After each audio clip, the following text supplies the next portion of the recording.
قربانی کرنے والے کے لیے مستحب یہ ہے کہ بقر عید کی نماز کے بعد، یعنی عید الاضحیٰ کی نماز کے بعد قربانی کر کے بال کتروائے اور ناخن بھی کاٹے۔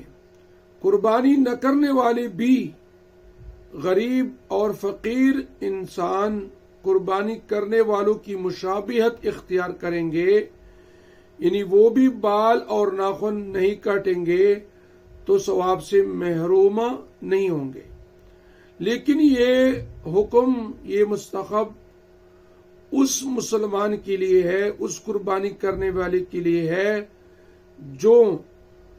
جس کے بالوں پر 40 دن یا ان 10 دنوں کے درمیان 40 دن پورے نہ ہو رہے ہوں۔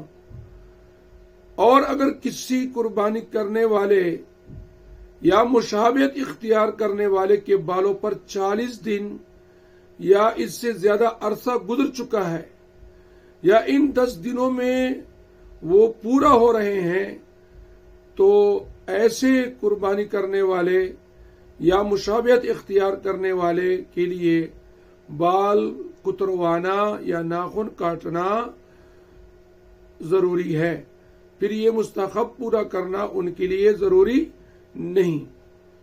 اسی طرح جس جانور کے بال کاٹ لیے گئے ہوں اور ابھی تک اس کو قربانی کی نیت سے نہیں خریدا ہو، بلکہ قربانی کی نیت سے خریدنے سے پہلے مالک نے اس کے بال کاٹے ہیں، تو اس کی قربانی درست ہے۔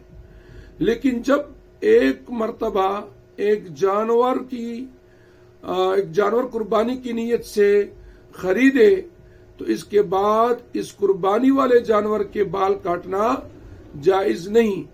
اگر کسی نے ایسا کیا، یعنی قربانی کی نیت سے خریدنے والے جانور کی بال کاٹے، تو اس کی قیمت کا صدقہ کرنا واجب ہے۔